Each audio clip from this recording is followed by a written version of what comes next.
മീൻ കഴിഞ്ഞ വർഷത്തെ 2025 ഒത്തിരി നല്ല സിനിമകളുണ്ടായെങ്കിലും ഒത്തിരി മോശം സിനിമ ഉണ്ടായ വർഷമാണ്. നമ്മൾ ഒത്തിരി എക്സ്പെക്റ്റ് ചെയ്തിരുന്ന് കണ്ടിട്ട് ഒട്ടും വർക്കൗട്ട് ആവാതെ പോയ മൂവീസ്. ആദ്യം പറയാനുള്ളത് എമ്പുരാൻ, കൂലി, അങ്ങനെ ഒത്തിരി സിനിമകളുണ്ട്. നമ്മൾ ഒത്തിരി എക്സ്പെക്റ്റ് ചെയ്ത മൂവിയാണ്, പക്ഷേ നമ്മളെ നിരാശപ്പെടുത്തിയ മൂവീസ് കൂടിയാണ്.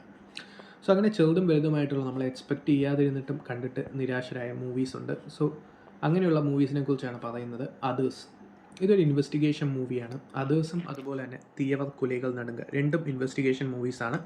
സോ ഒരു അതേഴ്സിൻ്റെ മെയിൻ പ്രശ്നം അമച്വറിഷ് ആയിട്ടുള്ള ആക്ടിങ്ങും മേക്കിങ്ങും എഡിറ്റിംഗ് ഡിപ്പാർട്ട്മെൻറ്റ് അങ്ങനെയുള്ള പല പല സംഭവങ്ങളും നെഗറ്റീവായിട്ട് വന്ന മൂവിയാണ്. പക്ഷേ നല്ലൊരു സ്റ്റോറിയും ഒരു വെറൈറ്റി പ്രിമിസൊക്കെ ഉണ്ടായിരുന്നു. പക്ഷേ അത് മേക്കിങ്ങിൽ കൊണ്ടുവരാൻ ഡയറക്ടറിന് സാധിച്ചില്ല എന്നുള്ളത് ഈ ഒരു സിനിമയുടെ നെഗറ്റീവാണ്. തീയവർ കുലകൾ നടുങ്ക അത് അർജുൻ, ഐശ്വര്യ രാജേഷ് എന്നിവർ മെയിൻ ക്യാരക്ടേഴ്സായി വന്ന മൂവിയാണ്. പക്ഷേ അവരുടെ ടാലൻറ്റ് യൂസ് ചെയ്യാതെ പോയ, എന്തിനോ വേണ്ടി തിളച്ച സാമ്പാർ എന്ന രീതിയിൽ പോയ ഒരു മൂവിയായിപ്പോയി. പിന്നെ പറയുകയാണെങ്കിൽ രവി തേജയുടെ മാസ് ചത്തര.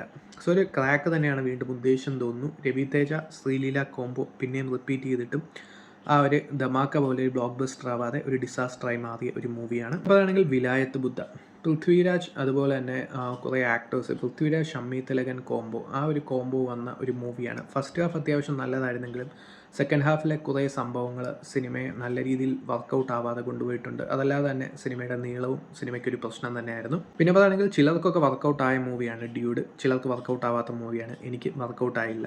ബാഗി 4 ഈ ഒരു സിനിമ ആ ഒരു യൂട്യൂബിലെ ട്രോൾ വീഡിയോസിൽ വരെ എല്ലാവരും കണ്ടു കാണും. കാരണം എന്താണെന്ന് വെച്ചാൽ ഇതിലെ ക്യാരക്ടേഴ്സ് സീരിയസ് ആയിട്ട് ചെയ്ത സംഭവങ്ങളൊക്കെ കോമഡി ആയിരുന്നു.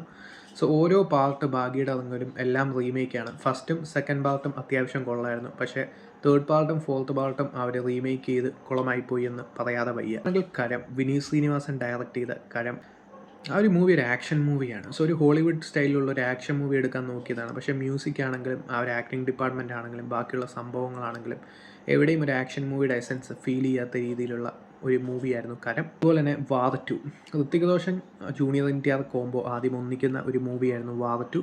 പക്ഷേ ഈ ഒരു സിനിമയുടെ പ്രധാന പ്രശ്നമായി തോന്നിയത് സിനിമയുടെ നറേഷൻ തന്നെയാണ്. കാരണം ഈ ഒരു ഋത്തിക് റോഷൻ ആ ഒരു ടൈഗർ ഷറഫ് ആ ഒരു സംഭവം കൊണ്ടുവരാൻ പറ്റാതെ പോയ ഒരു സീക്വലായിരുന്നത്. സോ ആദ്യം തൊട്ട് അവസാനം വരെ അത്യാവശ്യം പ്യുവറായിട്ടുള്ള ഒരു നെഗറ്റീവ് സംഭവങ്ങൾ മാത്രമുള്ള ഒരു മൂവിയായി മാറി വാർ 2.